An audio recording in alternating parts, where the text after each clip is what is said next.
78% of Americans were living paycheck to paycheck in 2026.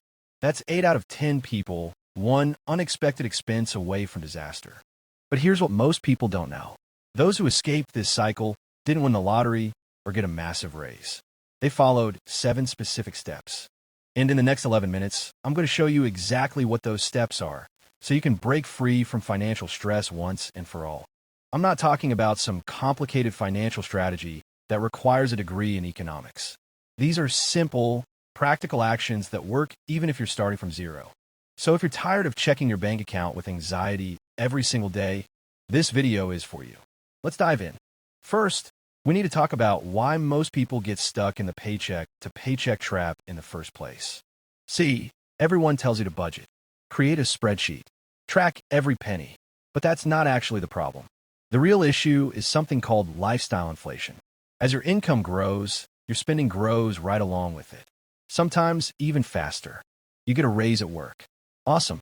But then suddenly you deserve a nicer apartment, a better car, more expensive coffee, and boom, you're still broke.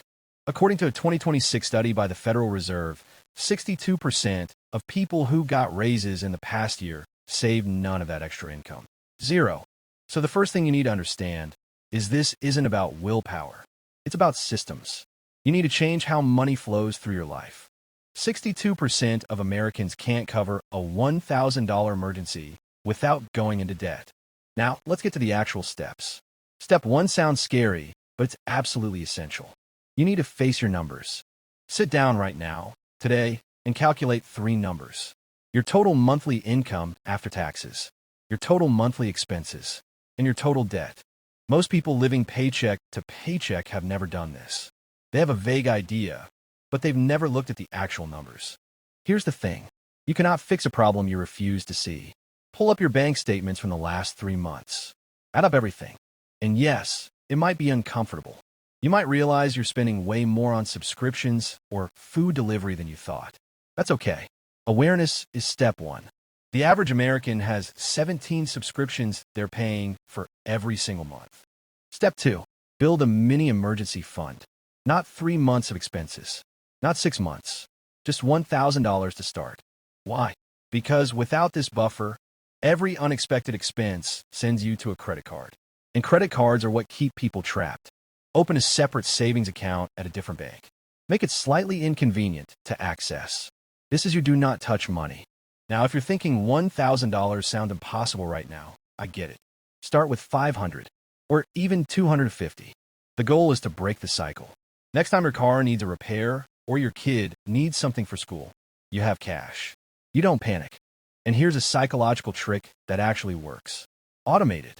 Set up an automatic transfer of even $20 per paycheck into that emergency account. People who automate their savings are 4 times more likely to actually build an emergency fund. For times. Step 3. Cut the right expenses. Notice I said the right expenses. Not all expenses. Most people approach this backwards. They try to eliminate things that bring them joy, like their morning coffee, and they burn out in 2 weeks. Instead, focus on the big 3. Housing, transportation, and food. These make up 60 to 70% of most people's spending. Can you get a roommate to split rent? Can you refinance your car loan? Can you meal prep on Sundays instead of ordering takeout 4 nights a week? Even small changes to these 3 categories create massive results. Saving $300 a month on rent is way easier than cutting 30 subscriptions. And here's something nobody tells you. Call your service providers. Internet, phone, insurance. Just call and ask for a better rate. In 2026, the average person who negotiated their bills saved $186 per month. That's over $2,000 a year from a few phone calls. Step 4, and this is the one most people skip because it's uncomfortable. You need to increase your income. You can only cut expenses so far, but your income, that has no ceiling. Now, I'm not saying quit your job and start a business tomorrow, but you need a plan to earn more over the next 12 months. Can you ask for a raise? Can you take on a side project? Can you learn a new skill that makes you more valuable? In 2026, the gig economy is massive. Freelancing, consulting, online tutoring. There are more ways to earn extra money than ever before. Even an extra $500 a month completely changes the game. That's your emergency fund filled in 2 months. That's debt paid off faster. Step 5. Use the 50-30-20 rule, but modify it. 50% needs, 20% wants, 30% savings and debt. Step 6. Attack your highest interest debt first. Credit cards charging 20% interest are bleeding you dry every single month. And step 7. This is crucial. Give yourself permission to spend on things that matter. This isn't about deprivation. It's about intention. If this video gave you clarity on how to finally break the paycheck to paycheck cycle, do me a favor. Hit that like button and subscribe to Operation Wealthy. We post practical money strategies every single week that actually work in the real world. Now here's the truth. These 7 steps work, but only if you actually do them. Knowledge without action is just entertainment.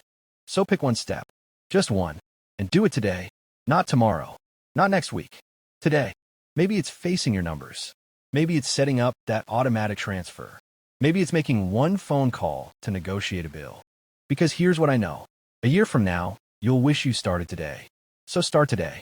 You've got this. Breaking the paycheck to paycheck cycle is 100% possible. And now you know exactly how to do it.